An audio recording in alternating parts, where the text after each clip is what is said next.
நான் முனைவர் அருள்மாறன், உதவி பேராசிரியர் பொருளியல் துறை, விவேகானந்த கல்லூரி, திருவிடகம் மேற்கு. இன்று நாம் பார்க்க இருப்பது புள்ளியியல் மென்பொருள்கள்.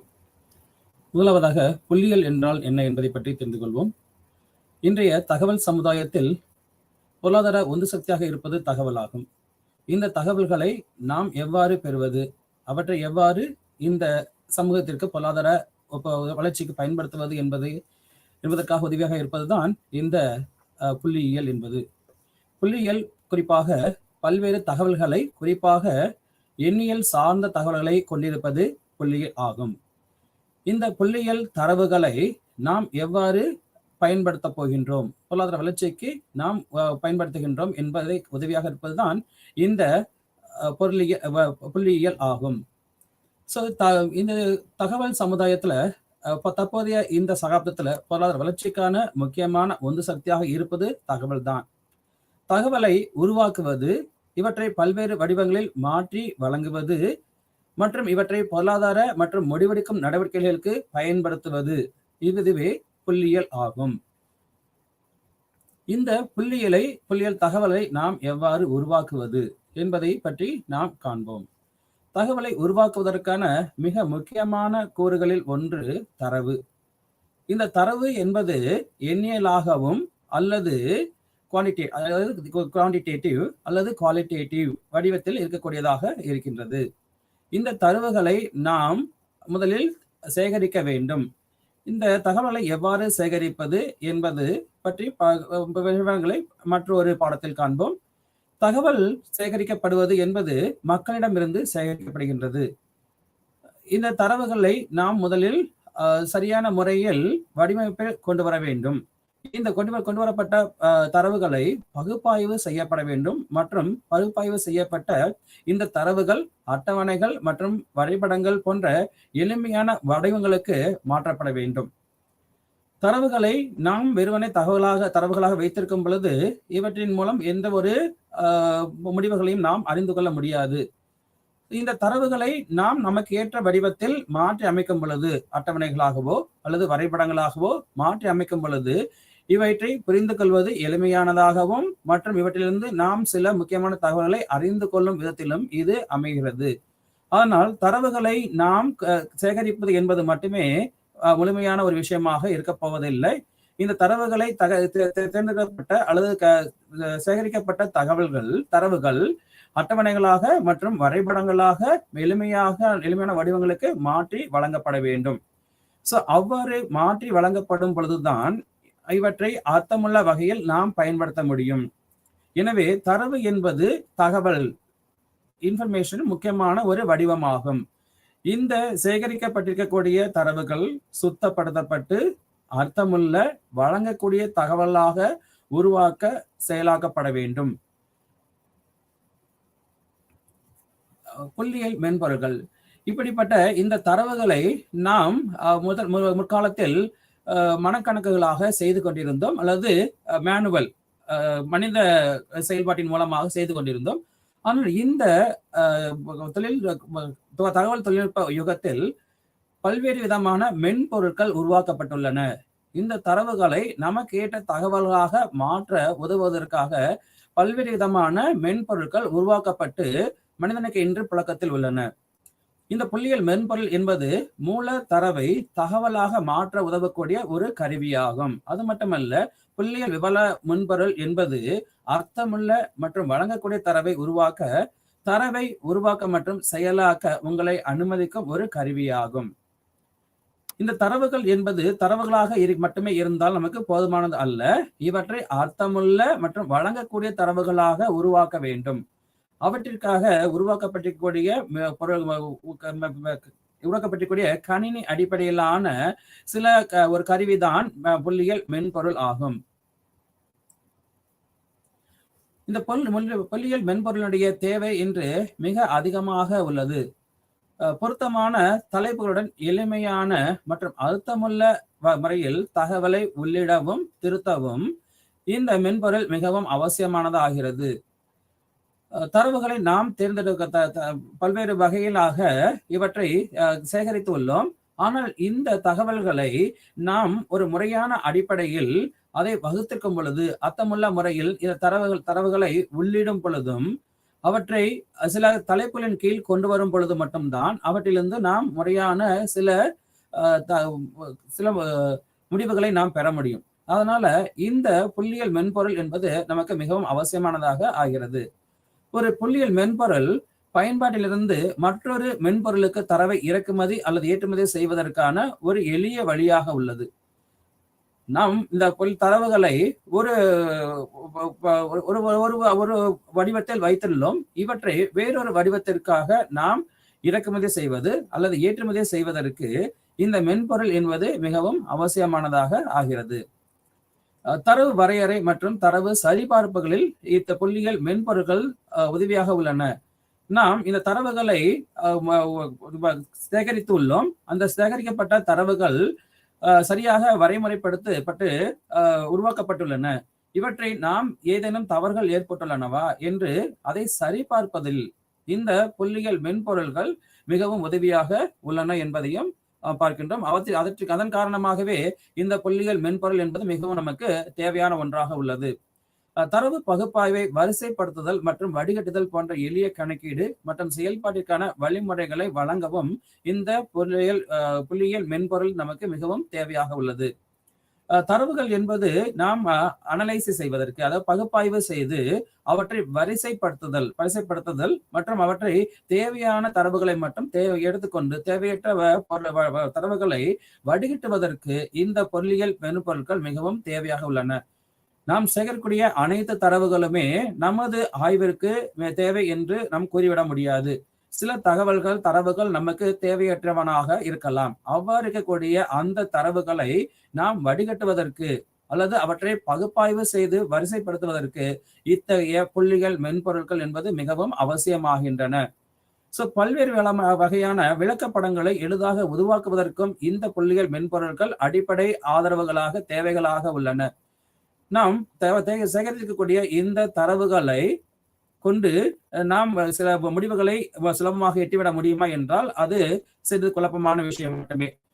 இத்தகைய தரவுகளை நாம் சில விளக்கப்படங்களாக, அதாவது டயக்ராம் அண்ட் கிராஃப் வடிவங்களில் நாம் கொண்டு வரும் பொழுது, விளக்கப்படமாக கொண்டு வரும் பொழுது அவற்றை நாம் அறிந்து கொள்வது, அவற்றிலிருந்து சில முடிவுகளை தெரிந்து கொள்வது என்பது மிகவும் சுலபமானதாக இருக்கின்றது.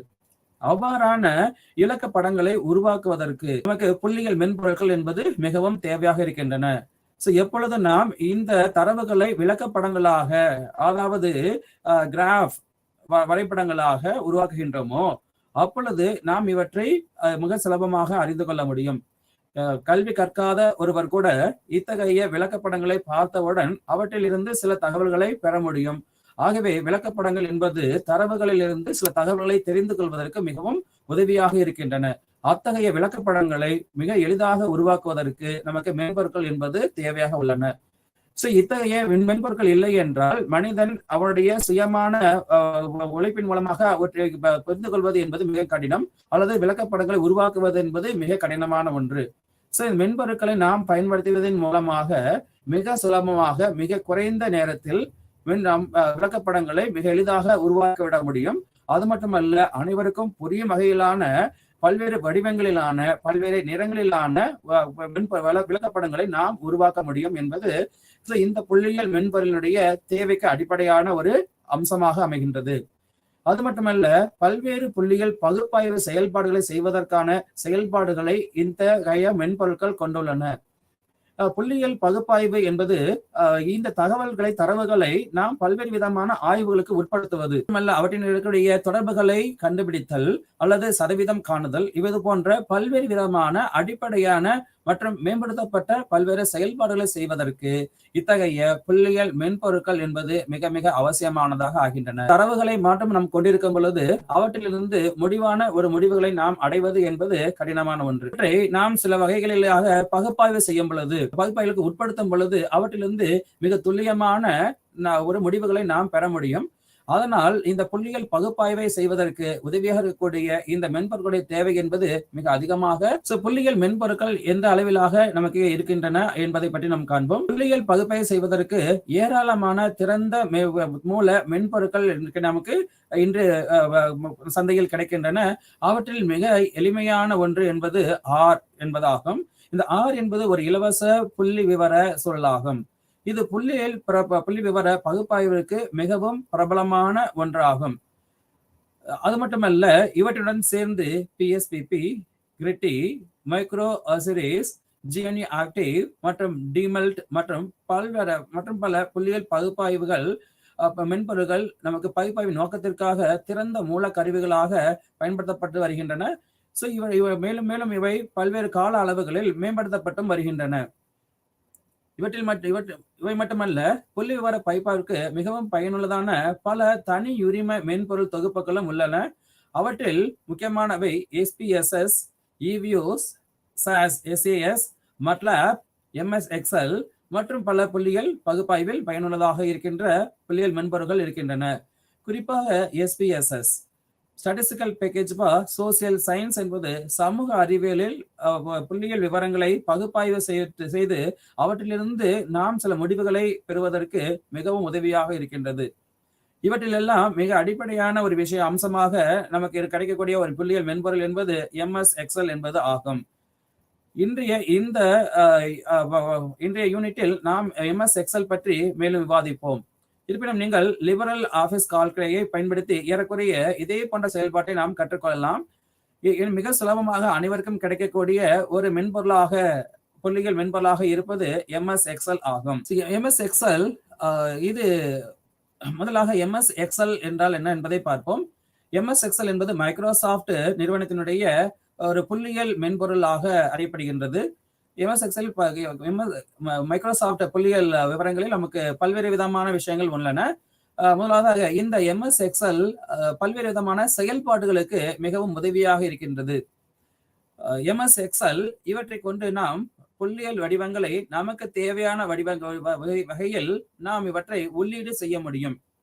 முதலாவதாக நமக்கு கிடைக்கப்பட்டிருக்கக்கூடிய எண்ணியல் அடிப்படையிலான சில விவரங்களை நாம் உள்ளீடு செய்ய போகின்றோம். அதுக்கு முதலாவது நாங்கள் செய்ய வேண்டியது MS Excel மெயின் சைட்டுக்கு நாம் செல்ல வேண்டும். அதில் போன்று புதிதாக இருக்கக்கூடிய ஒரு MS Excel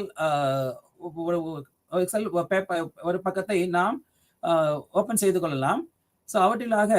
இவற்றில் முதலாக இருப்பது இந்த MS Excel காலம் அண்ட் ரோஸ் இவை இருக்கின்றன. இதுல நமக்கு வெர்டிகல் லைன்ல இருப்பது காலம் அண்ட் ஹரிசான்டல் லைன்ல இருப்பது ரோ. இந்த ரோ மற்றும் காலம் இவற்றில் நாம் இந்த புள்ளி விவரங்களை கொண்டு போய் நாம் தரவுகளை சேகரிக்க போகின்றோம், அதை பதிப்பிக்க போகின்றோம்.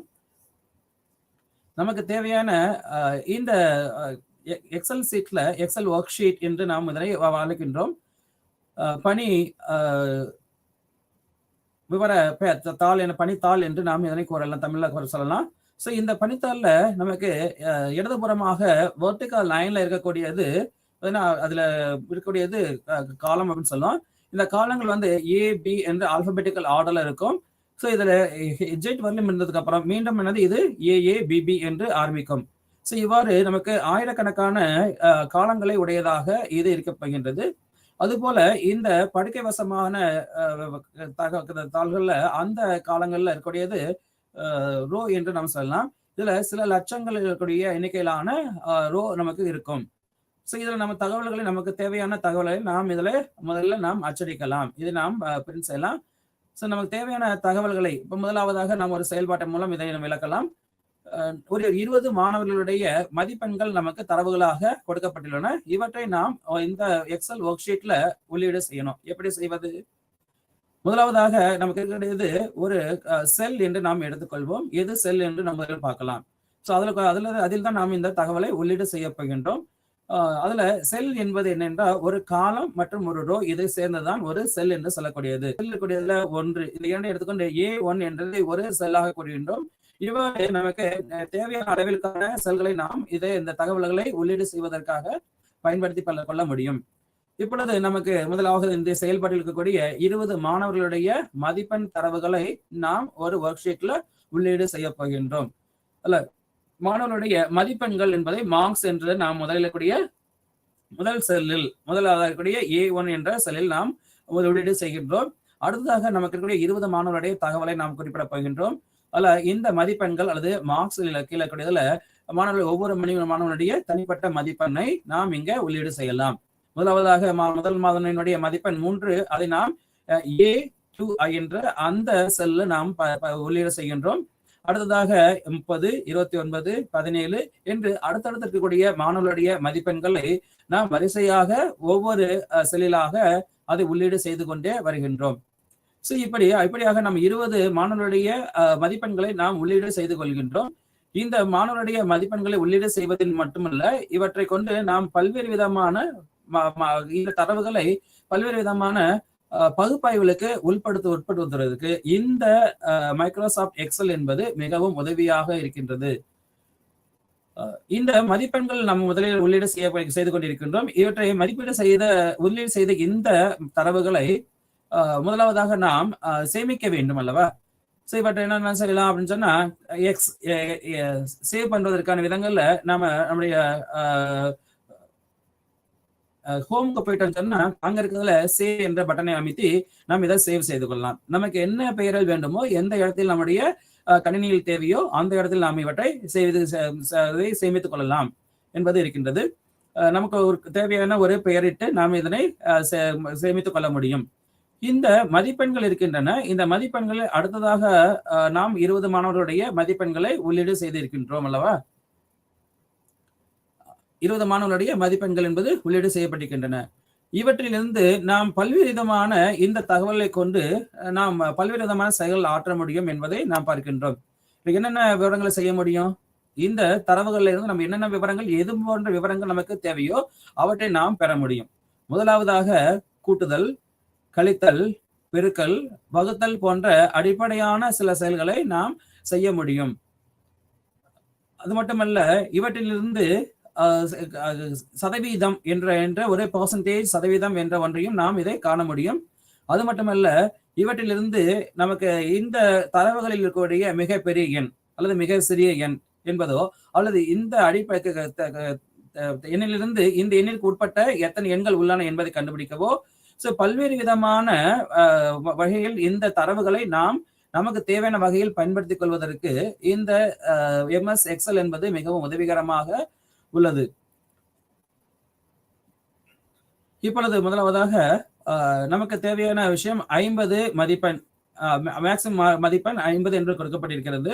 இவற்றிலிருந்து இதற்கு கூடுதலாக இருக்கக்கூடிய மதிப்பெண் என்ன என்பதை நாம் காண வேண்டும். அல்லது நாம் கொடுக்கக்கூடிய எல்லைகளுக்கு கீழே இருக்கக்கூடிய அல்லது மேலே இருக்கக்கூடிய எண்கள் என்பதை நாம் கண்டுபிடிக்க முடியும். அவற்றை மிக சுலபமாக கண்டுபிடிப்பதற்கு இந்த மைக்ரோசாஃப்ட் எக்ஸல் என்பது மிகவும் உதவிகரமாக இருக்கின்றது. மைக்ரோசாஃப்ட் எக்ஸல் என்பது நமக்கு அடிப்படையான ஒரு மென்பொருள் ஆகும். இந்த மென்பொருளின் மூலமாக இந்த மென்பொருள் பல்வேறு விதமான இன்று வளர்ச்சிகளை கொண்டு வந்திருக்கிறது. இன்று இருக்கக்கூடிய பல்வேறு விதமான பரிணாம வளர்ச்சிகள் இருக்கக்கூடிய இந்த எக்ஸல்ல மேலும் மேலும் பல்வேறு விதமான புதிதான ஆப்ஷன்ஸ் நமக்கு கொடுக்கப்பட்டிருக்கிறது. பழையதாக இருக்கக்கூடிய அந்த எக்ஸலை காட்டிலும் இப்ப இருக்கிறதுல நமக்கு நிறைய முன்னேற்றங்கள் வந்துள்ளன. நிறைய பரிமாணங்கள் நமக்கு ஏற்பட்டிருக்கின்றது.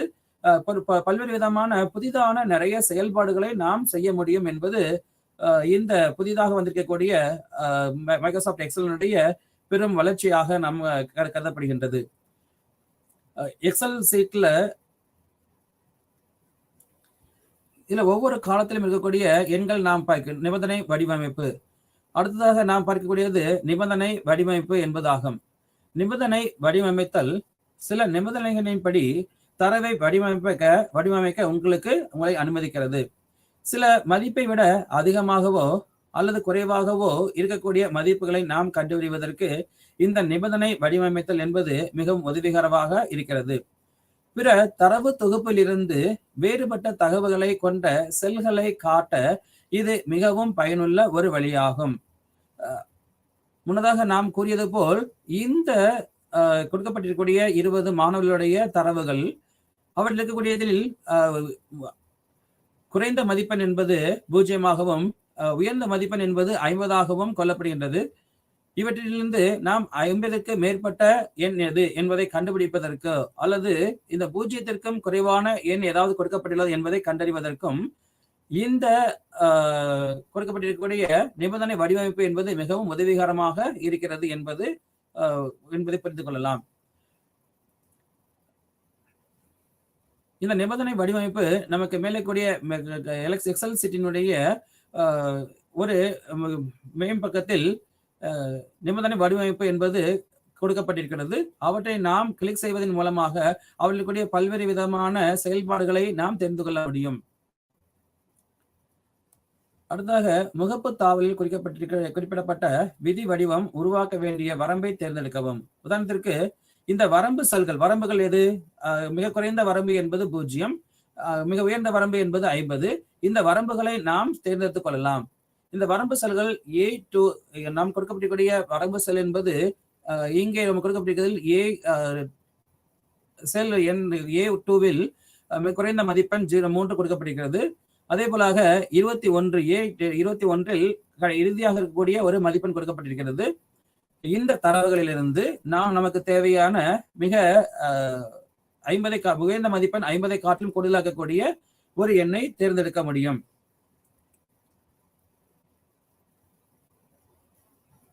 பிற தரவு தொகுப்பிலிருந்து வேறுபட்ட தகவலை கொண்ட செல்களை காட்ட இது மிகவும் பயனுள்ள ஒரு வடிவமைப்பாகும்.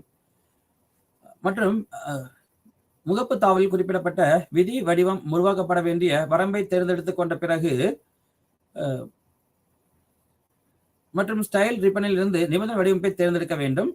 நீங்கள் உங்கள் விருப்பங்களின் பட்டியலை காண்பீர்கள். தேர்ந்தெடுக்கும் களங்களின் விதிகளை முன்னிலைப்படுத்தி அதன் விளைவாக வரும் பட்டியலை காட்டவும், பெரியதை தேர்ந்தெடுக்கவும் இந்த முகப்பு தாவல் என்பது நமக்கு மிகவும் உதவிகரமாக இருக்கின்றது. அடுத்ததாக இந்த எக்ஸல் ஒர்க் ஷீட் நாம் சொல்லக்கூடிய இந்த ஒர்க் ஷீட்ல நமக்கு தேவையான அளவிலான காலங்களை நாம் புதிதாக சேர்க்க வேண்டும் என்றாலோ அல்லது இந்த ரோக்களை நாம் புதிதாக உருவாக்க வேண்டும் என்றாலோ நாம் சேர்த்துக் கொள்ள முடியும். இவற்றில் மேலதாக இருப்பதாக நமக்கு முதலில் இருப்பது இன்சர்ட் என்ற ஆப்ஷன் நமக்கு இதிலும் உதவியாக இருக்கின்றது. இந்த இன்சர்ட் என்ற காலத்தில் நாம் போய் கிளிக் செய்து கொள்ளும் பொழுது அவற்றிலிருந்து நமக்கு பல்வேறு விதமான விருப்பங்கள் நமக்கு வருகின்றன. அவற்றில் நமக்கு தேவையானவற்றை நாம் செய்து கொள்ள முடியும். இன்சர்ட்ல எனக்கு ஒரு காலம் வேண்டும் என்று சொல்லும் பொழுது அவற்றை நமக்கு இன்சர்ட் காலம் என்பது இருக்கும். அவற்றை கிளிக் செய்யும் பொழுது நாம் எந்த இடத்திலிருந்து நாம் கிளிக் செய்கின்றோமோ அந்த இடத்தில் நமக்கான காலம் என்பது நமக்கு உருவாகிறது. மென்பொருட்கள் இன்னைக்கு நம்ம மிகவும் உதவியாக இருக்கக்கூடிய ஒரு மென்பொருள் எக்ஸல் என்பது நாம் பத்தி பார்த்திருக்கிறோம். ஸோ இது மட்டும் இல்லாமல் நமக்கு பல்வேறு விதமான இன்றைய நவீன உலகத்துல பல்வேறு விதமான புதிதாக மென்பொருட்கள் என்பது கண்டுபிடிக்கப்பட்டிருக்கின்றன. அதுல மிக முக்கியமானதுதான் SPSS என்று சொல்லக்கூடிய மற்றொரு மென்பொருள். அடுத்ததாக இருப்பது eViews என்ற ஒரு மென்பொருள். அடுத்ததாக இருப்பது SAS என்று சொல்லக்கூடிய ஒரு மென்பொருள். MATLAB என்ற மென்பொருட்கள் நமக்கு மிகவும் இன்று மார்க்கெட்ல மிக எளிதாக கிடைக்கின்றன. இவற்றில் இருக்கக்கூடியது மிக சுலபமான ஒரு மென்பொருள் என்பது அனைவரும் பயன்படுத்தக்கூடிய வகையில் இருக்கக்கூடிய ஒரு மென்பொருள் என்பது MS Excel ஆகும். இந்த MS Excel மென்பொருள் பல புள்ளியியல் பகுப்பாய்வுகளில் நமக்கு மிகவும் பயனுள்ளதாக இருக்கின்றது. இந்த மென்பொருள்கள் நாம் கொடுக்கப்பட்டுடைய தரவுகளை நாம் கூட்டல், கழித்தல் போன்ற கணக்குகளை நாம் செய்து கொள்ள முடியும். அது மட்டுமல்ல, வகுத்தல், பெருக்கல் போன்றவைகளையும் அல்லது புள்ளிகள் இருக்கக்கூடிய தமக்கு தேவையான வடிவங்கள் எல்லாம் இவற்றை மாற்றி பயன்படுத்திக் கொள்வதற்கு இவற்றை மிகவும் உதவியாக இருக்கின்றன. இந்த புள்ளியல் தரவுகளில் மைக்ரோசாஃப்ட் எக்ஸல் கொடுக்கப்பட்டிருக்கக்கூடிய புள்ளியல் தரவுகளை நாம் வரைபடங்களாகவோ அல்லது விளக்கப்படங்களாகவோ உருவாக்கி கொண்டு அவற்றின் மூலம் நம்ம தகவல்களை நாம் எளிதாக புரிந்து கொள்ள முடியும் என்பது இந்த மைக்ரோசாஃப்ட் எக்ஸலினுடைய மிக அடிப்படையிலான ஒரு தகவல்கள். இந்த தகவல்கள் இருக்கின்றன. இவற்றை நாம் இப்பொழுது எவ்வாறு கூட்டுதல் என்பதை பார்ப்போம். இந்த 20 மாணவர்களுடைய மதிப்பெண்கள் கொடுக்கப்பட்டிருக்கின்ற இந்த 20 மாணவர்களுடைய ஒட்டுமொத்தமான மதிப்பெண் என்ன என்பதை நாம் காண்பதற்கு இவற்றை முதலாக இதை நாம் கூட்ட வேண்டும் என்று பார்க்கின்றோம். இவற்றை முதலாவது கூடுதலை காண்பதற்கு கொடுக்கப்பட்டிருக்கக்கூடிய தரவுகள் அனைத்தையும் முதலாவதாக A1 கொடுக்கப்பட்டிருக்கக்கூடிய அந்த தகவல் அதை நாம் அதை கிளிக் செய்து கொள்ளலாம். அவற்றிலிருந்து இறுதியாக இருக்கக்கூடிய A21 வரையில் இருக்கக்கூடிய மாணவருடைய மதிப்பெண் அனைத்தையும் நாம் முதலில் செலக்ட் செய்து கொள்ள வேண்டும். இந்த செலக்ட் செய்த பிறகு அவற்றை கூட்டுவது எப்படி என்றால் இவற்றிலிருந்து மிக சுலபமாக செய்து கொள்வதற்கு நமக்கு ஃபார்முலா கொடுக்கப்பட்டிருக்கிறது. ஸோ இப்போ இருக்கக்கூடியதுல இந்த இதில் நமக்கு கொடுக்கப்பட்டிருக்கக்கூடிய ஒரு பார் இருக்குது. இது வந்து பார்த்தீங்கன்னா நம்முடைய செல் இருக்குது. அவற்றில் அதை நம்ம எந்த இடத்துல நம்ம கிளிக் செய்யும் பொழுது அது எந்த இடத்தில் கிளிக் செய்யப்பட்டிருக்கிறது, எந்த செல் நமக்கு தேர்வு செய்யப்பட்டுள்ளது என்பதை குறிப்பதற்காக இங்க செல் பார் ஒன்று இருக்குது. நம்ம அதை தெரிந்து கொள்ளலாம். அடுத்த இருக்கிறதுல இங்க இருக்கிறதுல நமக்கு ஃபார்முலா பார் என்று கொடுக்கப்பட்டுள்ளது. நாம் என்ன மாதிரியான கணக்குகளை செய்ய போகின்றோம் என்பதற்கு இந்த ஃபார் பாரை நாம் பயன்படுத்திக் கொள்ளலாம். முதலாவதாக நாம் இப்ப கூட்டுத்தொகை கணக்கிட போகின்றோம். அப்ப கூடுதல் காண்பதற்கு இந்த கொடுக்கப்படக்கூடிய தரவுகள் அனைத்தினுடைய கூடுதலை நாம் காண்பதற்கு இவற்றை முழுமையாக செலக்ட் செய்து கொண்டு அவற்றை நாம் எந்த காலத்துல இதனுடைய முடிவுகள் வர வேண்டுமோ அந்த காலத்தில் வைத்துக்கொண்டு நாம் இதை கிளிக் செய்து கொள்ள வேண்டும். அந்த கிளிக் செய்த பிறகு நாம் என்ன மாதிரியான கணக்குகள் செய்ய போகின்றோமோ அவற்றை நாம் செய்வதற்கு முன்பதாக ஈக்குவல் டு என்று போட்டுக்கொள்ள வேண்டும். ஸோ அவ்வாறு நாம் செய்யும் பொழுதுதான் என்ன செய்ய போகின்றோமோ அதை நமக்கு தேவையான விஷயங்கள் அதில் வந்துடும் அப்படின்றத பார்க்குறோம். ஈக்குவல் டு போட்டாலே நமக்கு இப்போ ஃபார்முலா வந்துருச்சு அப்படின்றது அர்த்தமாகுது. அந்த ஈக்குவல் டு போட்டதுக்கு அப்புறமாக அதுல என்ன செய்ய போறோம், நமக்கு கூட்டலா கழித்தலா அல்லது வகுத்தலா பெருக்கலா அப்படின்ற விஷயம் இருக்குது. அதை நாம் செய்வதற்கான விஷயங்களை இப்ப போகலாம். இப்ப ஈக்குவல் டு போட்டதுக்கு அப்புறமா நம்ம எந்த இலக்கத்தில் இருக்க எந்த காலத்தில் இருக்கக்கூடிய எண்ணை நம்ம வந்து எந்த செல்ல இருக்கக்கூடிய விஷயத்தையும் இதுல இருந்து நம்ம இருக்கக்கூடிய விஷயங்களை செய்ய போறோமோ அதை நம்ம செலக்ட் பண்ணோம். முதல்ல எனக்கு இருக்கக்கூடிய இந்த A2ன்ற செல் இருக்கக்கூடிய எண்ணையும் அதாவது A21 இருக்கக்கூடிய செல்லையும் நான் இரண்டையும் கூட்ட வேண்டும் என்றால் நான் இந்த இரண்டையும் என்ன பண்ண போறேன், தனித்தனியாக கிளிக் செய்ய வேண்டும். முதல்ல ஈக்குவல் டு போட்டாச்சு. அதுக்கு அடுத்து இருக்கிறதுல A2 நம்ம அதை கிளிக் பண்ணிட்டு அல்லது 3 அதை கிளிக் பண்ணி செய்த உடனே 3ன்னு வந்துடும். ஸோ அதோட சேர்ந்து என்னன்னாக்க நம்ம கூட்டலுடைய குறியீடை போடும் பொழுது குறியீடை போட்டுக்கொள்ளலாம். ஸோ அடுத்ததாக 32 இறுதியாக இருக்கக்கூடிய அந்த காலத்தினுடைய எண் செல்லினுடைய எண் A21 இருக்கக்கூடிய தரவு என்பது 32. இதை நாம் கிளிக் செய்து கொள்ளும் பொழுது இரண்டினுடைய கூட்டுத்தொகை என்பதை நாம் கிளிக் செய்து கொள்ளலாம்.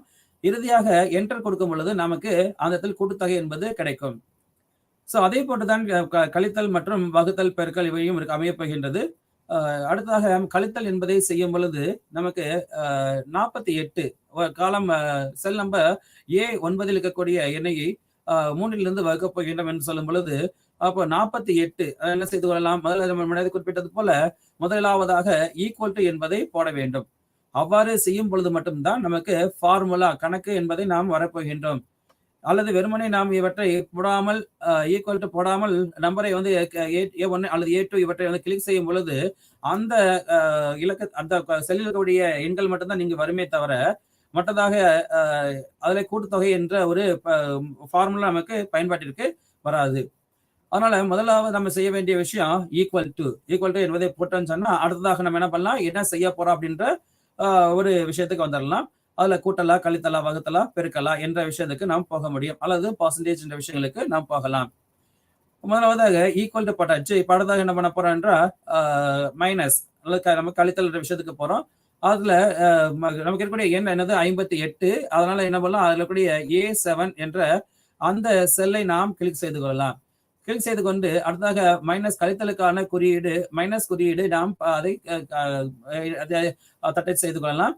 அடுத்ததாக எந்த எண்ணை கழிக்கப் போகின்றோமோ அந்த செல் அதை நாம் வந்து இப்பொழுது அதை தேர்வு செய்ய போகின்றோம்.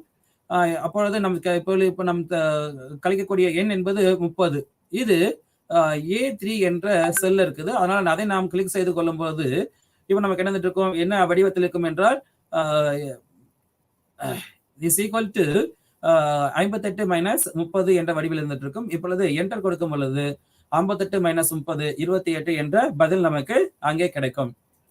ஸோ இவற்றை நாம் இது மிகச்சிறிய எண்கள் மட்டுமல்ல, எத்தனை இலக்கம் இருக்கக்கூடிய மிகப்பெரிய எண்களாக இருந்தாலும் கூட இவற்றை மிக சிறியதாக கூட்டவோ கழிக்கவோ நாம் செய்வதற்கு இந்த ஒரு மென்பொருள் என்பது மிக பயன்பாடு உடையதாக நமக்கு இருக்கின்றது. ஸோ இவற்றை மட்டுமல்ல, 2 எண்களை மட்டுமல்ல, எத்தனை எண்களாக இருந்தாலும் கூட அனைத்தையும் நாம் கூட்டுவதற்கோ அல்லது கழிப்பதற்கோ இந்த ஒரு MS எக்ஸல் மென்பொருள் என்பது நமக்கு பயன்பாடு உடையதாக இருக்கின்றது. உதாரணத்திற்கு இப்பொழுது A1 இருக்கக்கூடிய 3 முதல் A21 இருக்கக்கூடிய 32 வரையிலான அனைத்து எண்களையும் நாம் இப்பொழுது கூட்ட வேண்டும்.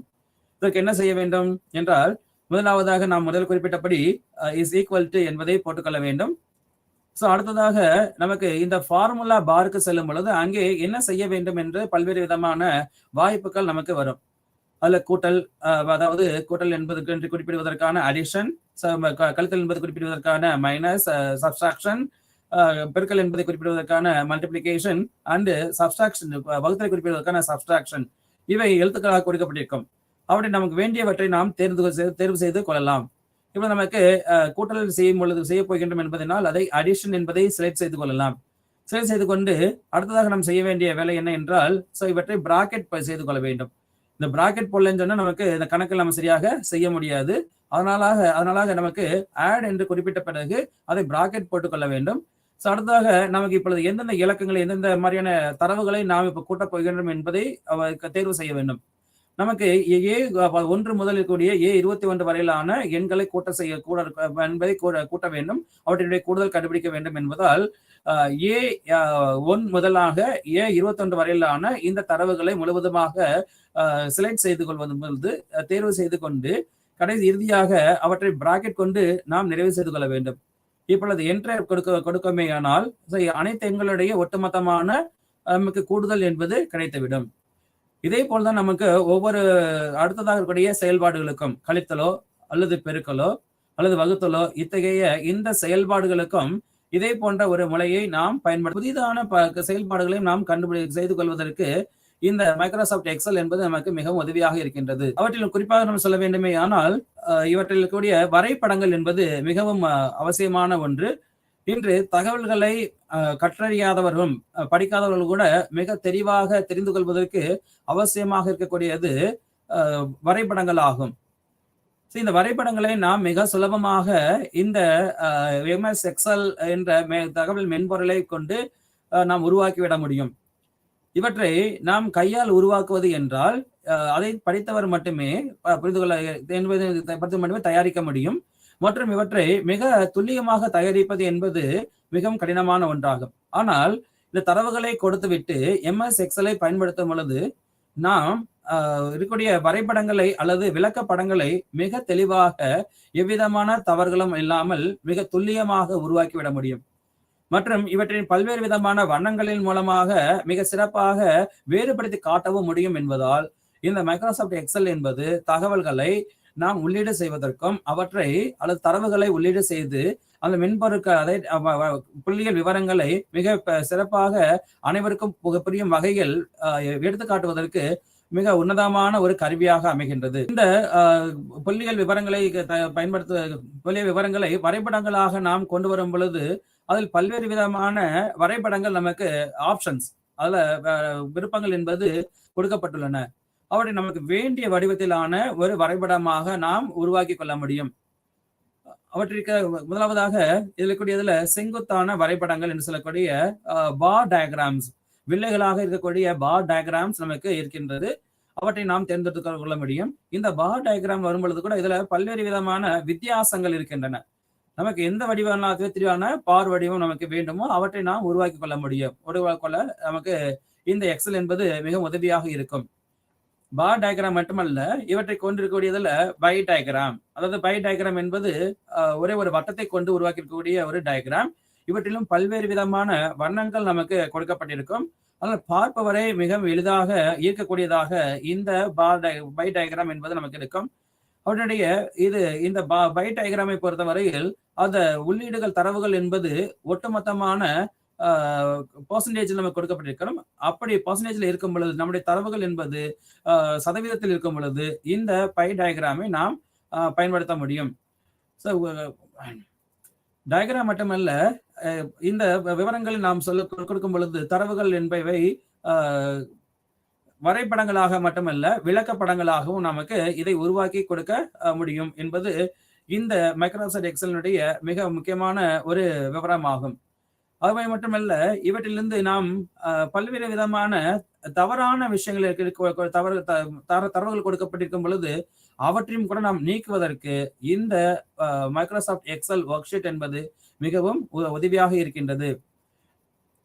இந்த மைக்ரோசாஃப்ட் எக்ஸல் மைக்ரோசாஃப்ட் நிறுவனத்தினால் உருவாக்கப்பட்டிருக்கின்றது.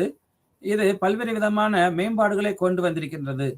மைக்ரோசாஃப்ட் எக்ஸல்ல 1997 கூடிய ஒரு பதிப்பு. அடுத்ததாக இது பல்வேறு விதமான பதிப்புகளை கொண்டு இது உருவாக்கப்படுகிறது. 2010, 2013 என்று பல்வேறு காலங்களில் புதிதாக பல்வேறு விதமான மேம்பாடுகளை கொண்டு இந்த மைக்ரோசாஃப்ட் எக்ஸல் புதிதாக வடிவமைக்கப்பட்டிருக்கின்றது. ஒவ்வொரு விதமான மறு உருவாக்கத்திற்கும் பொழுதும் இந்த மைக்ரோசாஃப்ட் எக்ஸல்ல பல்வேறு விதமான புதிதான செயல்பாடுகள் என்பது நமக்கு உள்ளே கொடுக்கப்பட்டு வந்திருக்கின்றன. அப்ளிகேஷன், இதை நம்ம அப்ளிகேஷன் சொல்லுவோம். நிறைய புதிதான எக்ஸல்ஸ் அப்ளிகேஷன்ஸ் எல்லாம் இதுல நமக்கு சேர்க்கப்பட்டிருக்கின்றது என்று நம்ம இதை சொல்லலாம்.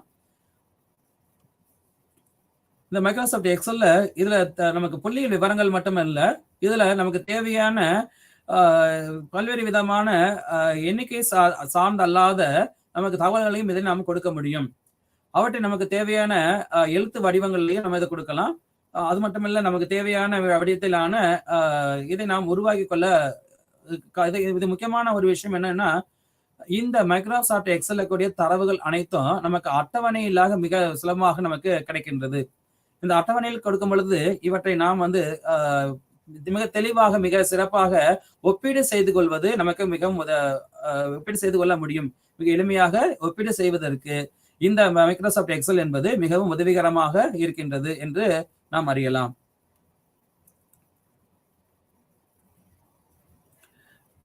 இங்க நம்ம கொடுக்கப்பட்டிருக்காங்க பாருங்க, அதுல கூடிய விஷயங்கள் நமக்கு தெரியுது. அதுல நமக்கு தேவையான இந்த மைக்ரோசாஃப்ட் சீட்ல நிறைய சீட் நமக்கு இருக்குது. எத்தனை சீட் வேணுமோ நமக்கு புதிதாக இதை நாம் உருவாக்கி கொண்டு செல்லலாம். ஒரே ஒரு மைக்ரோசாஃப்ட் இதுல ஓபன் பண்ணிட்டோமே ஆனால் அது எக்ஸல் சீட் ஓபன் பண்ணும் பொழுது அதுல எண்ணற்ற சீட்ஸை நம்ம உருவாக்கி கொள்ளலாம். அதே போல இந்த சீட் உருவாக்கப்படக்கூடிய இந்த சீட்ஸை நமக்கு தேவையான ஒரு பெயரில் இதை நாம் சேமித்துக் கொள்ள முடியும், அதை சேவ் செய்து கொள்ளலாம் என்பது இதில் கூடிய முக்கியமான ஒரு பயன்பாடாகும். அடுத்ததாக இதில் கூடியதுல நமக்கு இன்சர்ட் செய்யறதுல நமக்கு புதிதாக முன்னதாக பார்த்தோம். எத்தனை வேண்டுமானாலும் காலங்களையோ அல்லது ரோக்களையோ நாம் இதுல இன்சர்ட் செய்து கொண்டே வர முடியும். அப்படின்றதற்கு காலங்கள் ரோக்கள் மட்டுமல்ல, நமக்கு தேவை என்றால் சிறு சிறு செல்களையும் கூட எத்தனை எண்ணிக்கையில் வேண்டுமானாலும் நாம் அதுல உருவாக்கி கொள்ள முடியும், நாம் அதை இன்சர்ட் செய்து கொள்ளலாம், உள்ளீடு செய்து கொள்ள முடியும் என்பது இதில் கூடிய மிக முக்கியமான ஒரு பயன்பாடாகும். அதே போல இவற்றை நாம் என்னக்கா இதை காப்பி செய்து பேஸ்ட் செய்து கொள்ளவும் நமக்கு மிக சுலபமானதாக இருந்துட்டு இருக்கும். இதுல முக்கியமா இந்த ஃபாண்ட் என்பது கொடுக்கப்பட்டிருக்குது இல்லையா, இதுல போய் நமக்கு தேவையான வடிவத்திலான இந்த எழுத்து வடிவங்களை நாம் உருவாக்கி கொள்ள முடியும், மாற்றி அமைத்துக் கொள்ளவும் இதுல முடியும். அடுத்ததாக இந்த எக்ஸல் சீட்ல கொடுக்கக்கூடிய இந்த தரவுகள்ல நமக்கு தேவையான வகையில் இதை நம்ம அலைன் செய்து கொள்ளலாம். இது நமக்கு சென்டர் அலைன்மெண்ட்டோ அல்லது நமக்கு left alignment or right alignment, இந்த மாதிரியான விதங்கள் நமக்கு இதை அலைன் செய்து கொள்வது என்பதும் இதுல முக்கியமான ஒரு விஷயமாக இருக்க போகுது.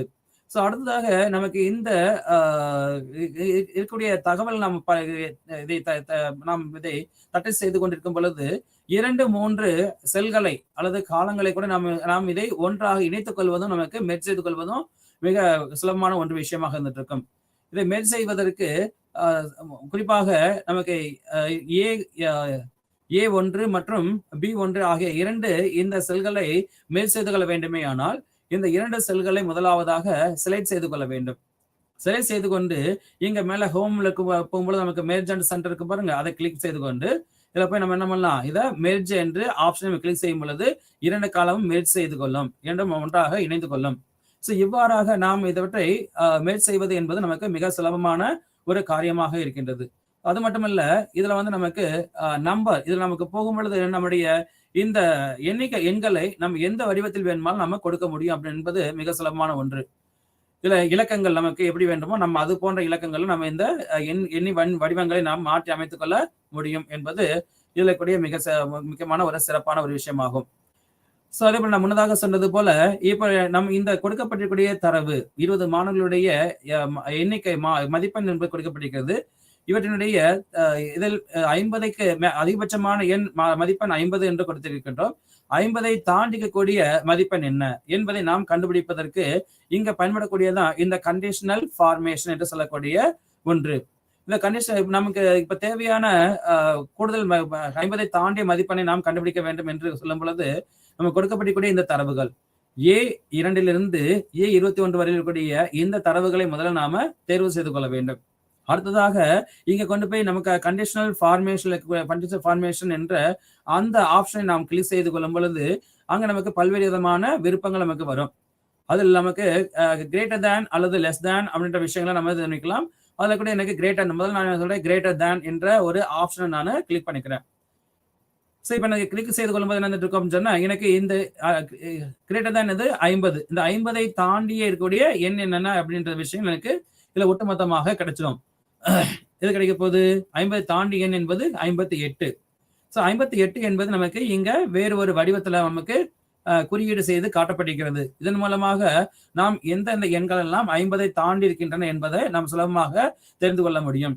இவ்வாறு தரவுகளை எண்ணிக்கை அடிப்படையிலான தரவுகளை நாம் சுலபமாக அவற்றை பதிப்பித்துக் கொள்வதற்கும் அவற்றை வரிசைப்படுத்திக் கொள்வதற்கும் அதே போல் அவற்றிலிருந்து சில தகவல்களை நாம் தெரிந்து கொள்வதற்கும் இந்த மைக்ரோசாஃப்ட் எக்ஸல் என்பது மிக மிக உதவிகரமாக இருக்கின்றது. அடுத்ததாக கொடுக்கப்பட்டிருக்கூடிய எண்கள் இங்க கொடுக்கப்பட்டிருக்கிறது. இந்த எண்கள் என்னன்னா நாம் தரவுகள்ல சேர்த்து வந்திருக்கிறோம்.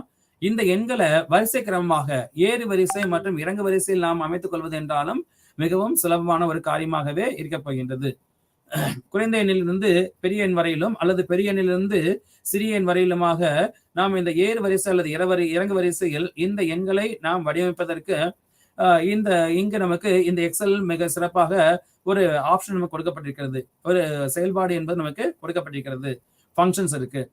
ஸோ இப்படி நமக்கு எக்ஸல் சீட்ல பல்வேறு விதமான செயல்பாடுகள் நமக்கு கொடுக்கப்பட்டிருக்கின்றன. இதுல முக்கியமானது ஃபார்முலாஸ். நாம் செய்வதற்கான விதங்கள்ல பல்வேறு விதமான ஃபார்முலா இந்த மைக்ரோசாஃப்ட் எக்ஸல்லே கொடுத்திருக்கிறாங்க. நாம் மேனுவலாக செய்யக்கூடிய விஷயங்களை இங்கே நாம் கணினி மூலமாக இந்த எக்ஸல் மூலமாக மிக சுலபமாக செய்து கொள்ள முடியும். அதுதாக இவற்றை நாம் இந்த தரவுகளை நாம் சேமித்து வைக்கும் பொழுது பல காலங்களுக்கு இவற்றை நாம் பத்திரமாக சேமித்து வைக்க முடியும். எவ்வித விதமான தரவுகளினுடைய இழப்புமின்றி இவற்றை முழுமையாக நாம் சேகரித்து வைக்க முடியும். அதே போன்று தகவல்களை நாம் ஒப்பீடு செய்வதற்கு மிகவும் உதவியாக இருக்கக்கூடிய ஒரு விஷயம் எது என்று சொன்னால் இந்த புள்ளியியல் மென்பொருட்கள் ஆகும்.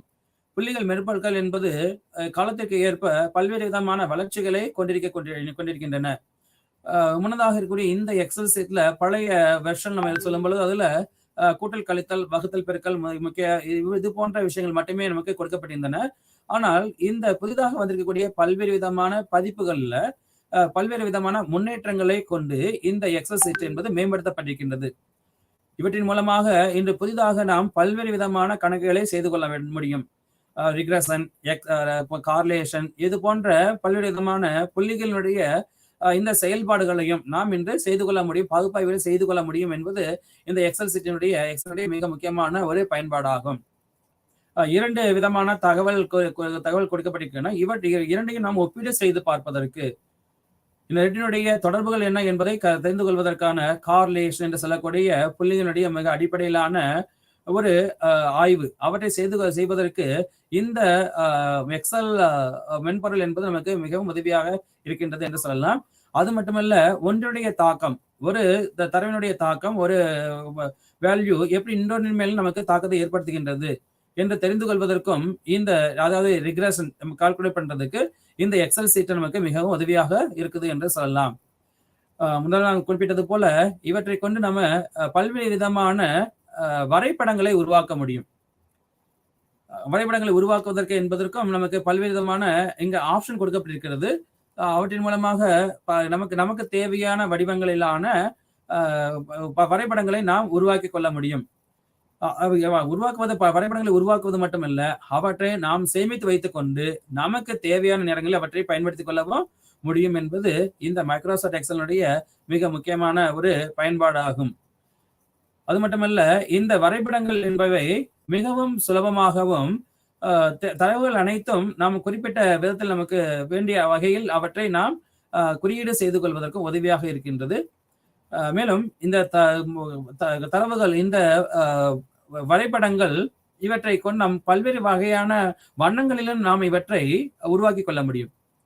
அவ்வாறு பல்வேறு வண்ணங்களில் நாம் இவற்றை உருவாக்கி கொள்ளும் பொழுது அதை நாம் பார்ப்பதற்கு ஒரு ஒரு ஆர்வத்தை தூண்டக்கூடியதாகவும் மிக எளிதில் நமக்கு புரிந்து கொள்ள வகையிலுமாக இந்த வரைபடங்கள் நமக்கு இருக்கின்றன என்று நாம் தெரிந்து கொள்ளலாம். அடிப்படையிலாக இந்த மைக்ரோசாஃப்ட் எக்ஸல் என்பது மற்ற இருக்கக்கூடிய அனைத்து புதிதாக வந்திருக்கக்கூடிய புள்ளியியல் மென்பொருளுக்கும் அடிப்படையான ஒரு மென்பொருளாக இந்த மைக்ரோசாஃப்ட் எக்ஸல் என்பது அமைந்திருக்கின்றது. ஸோ இந்த மைக்ரோசாஃப்ட் எக்ஸல்ல நமக்கு இன்னும் பல்வேறு விதமான தேவையான ஆப்ஷன்ஸ் நம்ம உருவாக்கி கொள்ள முடியும். அவற்றை நாம் அதை நாம் சரி செய்து பார்த்துக் கொள்வதற்கும் இந்த மைக்ரோசாஃப்ட் எக்ஸல் என்பது மைக்ரோசாஃப்ட் எக்ஸலை பொறுத்தவரை நமக்கு இந்த டேட்டா அப்படின்றது ஒரு முக்கியமான ஒரு ஆப்ஷன். இந்த டேட்டாவை நாம் எந்த வடிவத்தில் நாம இங்க கொடுக்க போறோம் அப்படின்றது இருக்கு. இந்த வடிவங்களை கொடுக்கிறது மட்டுமில்ல, இந்த டேட்டாவை நம்ம எந்த வடிவத்தில் மாற்றி நாம் பெற வேண்டும் என்றாலும் நாம் இதுல அதை பெற முடியும் அப்படின்றது இந்த மைக்ரோசாஃப்ட் எக்ஸலுடைய மிக முக்கியமான ஒரு அம்சமாகும். இதில் நமக்கு வேண்டிய வடிவத்துல நமக்கு இந்த தரவுகளை நாம் வடிவமைத்துக் கொள்ள அலைன் செய்து கொள்ள முடியும் அப்படின்றது இருக்குது. அதே போல இதுல இருக்கக்கூடிய இந்த மைக்ரோசாஃப்ட் எக்ஸல் கூடிய இன்னொரு முக்கியமான ஒரு விஷயம் என்னன்னா, இதுல நமக்கு எத்தனை சீட் வேணும்னாலும் நமக்கு வேணுங்கிற அளவிலான எண்ணிக்கையிலான புதிதான சீட்டை நாம் உருவாக்கி கொள்ள முடியும். அதன் மூலமாக ஒரே ஒரு மைக்ரோசாஃப்ட் எக்ஸல் ஒர்க் புக் நம்ம எடுத்துக்கும் பொழுது அதுல நிறைய சீட்ஸை நம்ம உருவாக்கிட்டு போகலாம். ஒரே ஒரு ஒர்க் புக் தான் அந்த நம்ம சொல்லும் பொழுது மைக்ரோசாஃப்ட் எக்ஸல் ஒர்க் புக் அப்படின்னு சொல்லுவோம். இந்த ஒர்க் புக்ல நிறைய சீட்ஸை நம்ம உருவாக்கிட்டே போகலாம். அடிப்படையாக புதிதாக நம்ம உருவாக்கி இருக்கக்கூடிய அல்லது புதிதாக நாம் ஓபன் செய்து கொண்டிருக்கக்கூடிய ஒரு மைக்ரோசாஃப்ட் எக்ஸல் புக்ல 3 சீட் இருக்கும். சீட் 1, சீட் 2, சீட் 3 அப்படின்ற விதங்கள்ல 3 சீட் இருக்கும். நமக்கு அடுத்ததாக எத்தனை சீட் வேணும்னாலும் புதிதாக அதை நம்ம ஆட் செய்து கொண்டே போகலாம். அப்பொழுது நமக்கு மிகப்பெரிய அளவிலான ஒரு தரவுகளை கூட ஒரே ஒரு மைக்ரோசாஃப்ட் எக்ஸல் புக்ல நம்ம இதை உருவாக்கி கொள்ள முடியும். உருவாக்கி அதை நாம் சேமித்து வைக்க முடியும் என்பது இதனுடைய முக்கியமான ஒரு பயன்பாடு என்று நம்ம பயன் என்றே குறிப்பிடலாம். நிபந்தனை வடிவமைப்பு என்பதுதான் நம்ம முன்னாடி சொன்ன மாதிரி விதங்கள்ல இருக்கக்கூடிய இந்த கண்ட்ரோல் ஃபார்மேட்டிங் சொல்லக்கூடியது, கண்டிஷன் ஃபார்மேட்டிங் சொல்லக்கூடியது. நமக்கு தேவையான என்ன கண்டிஷனோ அதுக்கு ஏற்றது போல இந்த ஃபார்மேஷன் நம்ம இதை உருவாக்கிக்கலாம்.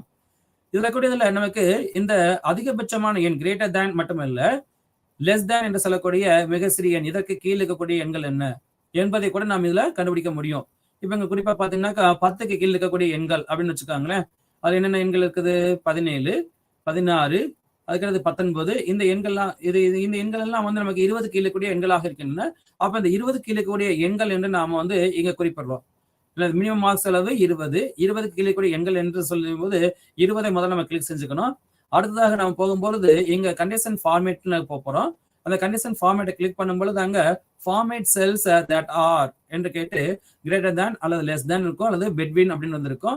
ஸோ இதை நாம இந்த காலத்தை நம்ம கிளிக் செய்து கொள்றோம். அப்ப நம்ம எந்த எண்களிலிருந்து நம்ம இந்த கிரேட்டர் தேனை கண்டுபிடிக்க போறோம்னு சொல்லும்போது நமக்கு தரவுகள் இருக்கிற அவற்றை நாம முழுமையாக தேர்வு செய்து கொள்ள வேண்டும். இங்க நம்ம சரி சொல்லும் பொழுது A2ல இருந்து A21 வரக்கூடிய இந்த எண்கள், இந்த தரவுகள் இருக்கின்றன. இவற்றை நாம் செலவு செய்து கொள்கிறோம். அப்போ நம்ம செலவு செய்யும் பொழுது என்ன இருக்கோம் அப்படின்னு சொன்னா, இதுல கூட எண்கள் எதெல்லாம் நமக்கு இந்த கிரேட்டர் தேன் லெஸ் தேன் சொல்ல போகுது. இப்போ நமக்கு லெஸ் தேன் 20 நம்ம போட்டிருந்தோம். 20 கீழே கூட எண்கள் என்று சொல்லும் பொழுது இங்க இருக்கிறதுல A5, அடுத்ததாக A10, அடுத்ததாக A16, இந்த எண்கள் எல்லாம் நமக்கு செலக்ட் ஆகி தனியான ஒரு நிறத்தில் காட்டப்படும். அப்படி மூலமாக நமக்கு மிக சுலபமாக லெஸ் தேன் இருக்கக்கூடிய குறைந்திருக்கக்கூடிய எண்களை நாம கண்டுபிடிக்க முடியும். அப்படி 10ல இருந்து 50 வரக்கூடிய எண்கள் எத்தனை இருக்கின்றன என்று சொல்லும் பொழுது கூட அதுல என்ன பண்ண போறோம் அப்படின்னு சொன்னா, இந்த பெட்வீன்ல போட்டுட்டு நம்ம என்ன பண்ணலாம், இதுல இந்த பெட்வீன்ல நமக்கு எந்த எண் நமக்கு குறிப்பிடுறோமோ, எது உயர்வான எண் மேக்ஸிமம், எது லோயஸ்ட், அதை நம்ம குறிப்பிட்டு அதை நமக்கு என்ட்ரி கொடுக்கும் பொழுது அதுல கூடிய இதுக்கு இடைப்பட்ட எண்கள் என்னென்ன அப்படின்றதெல்லாம் இதுல நமக்கு வந்துடும். ஸோ அதனால இந்த எக்ஸல் சீட்டை நம்ம பயன்படுத்தும் பொழுது இப்படி சுலபமான விஷயங்களை நம்ம தெரிந்து கொள்ள முடியும் அப்படின்றது இருந்துட்டு இருக்கு. அடுத்தாக இருக்கிறதுல இதுல பர்சன்டேஜ் பார்க்கறது, சதவீதம் காண்பது என்பது மிகவும் அவசியமான ஒன்றாக இருக்கக்கூடிய ஒண்ணு. புள்ளிகளை பொறுத்தவரையில மிக அடிப்படையிலான ஒரு புள்ளிகள் ஆய்வுல பயன்படக்கூடிய ஒரு விஷயம் இந்த சதவீதம் என்பது. சதவீதம் நமக்கு பல்வேறு விதங்கள்ல ஒப்பீடு செய்து பார்ப்பதற்கு, ஒரு தரவையும் இன்னொரு தரவையும் நாம் ஒப்பீட்டு செய்து பார்ப்பதற்கு அங்க பயன்படக்கூடியது இந்த சதவீதம் என்பது. இந்த சதவீதம் காண்பதற்கு இந்த மைக்ரோசாஃப்ட் எக்ஸல் என்பது மிக சுலபமான ஒரு கருவியாக இருக்குது. அப்ப பல்வேறு விதமான தரவுகள் இருந்து நம்ம பார்த்து எடுத்துக்கொண்டு ஒரு தரவை இன்னொரு தரவு வரிசையினோட ஒப்பிட்டு பார்த்து அவற்றை நாம் ஒப்பீடு செய்வதற்கு இந்த பர்சன்டேஜ் என்பது உதவியாக இருக்கும் அப்படின்னு பார்க்கிறோம். அப்ப மைக்ரோசாஃப்ட் எக்ஸல் மூலமாக இதை நாம சுலபமாக செய்து கொள்ள முடியும். அடுத்ததாக ஃபார்முலாஸ். இந்த ஃபார்முலாஸ் நம்ம வரும் பொழுது இந்த மைக்ரோசாஃப்ட் எக்ஸல்ல எண்ணற்ற நமக்கு ஃபார்முலா நமக்கு கொடுக்கப்பட்டிருக்கின்றன. ஃபார்முலா இந்த கணித பயன்பாடுகள் நமக்கு இதுல பயன்படுத்த கூட்டலுக்கான ஒரு ஃபார்முலா. நமக்கு புதிதாக ஃபார்முலா நாம உருவாக்க வேண்டியதில்லை, அங்கே நமக்கு உருவாக்கப்பட்டு கொடுக்கப்பட்டிருக்கின்றது. அதனால அந்த ஃபார்முலாவை நம்ம கிளிக் செய்து கொண்டு நம்ம சுலபமாக நம் விடைகளை பெற்றுக்கொள்ள முடியும்.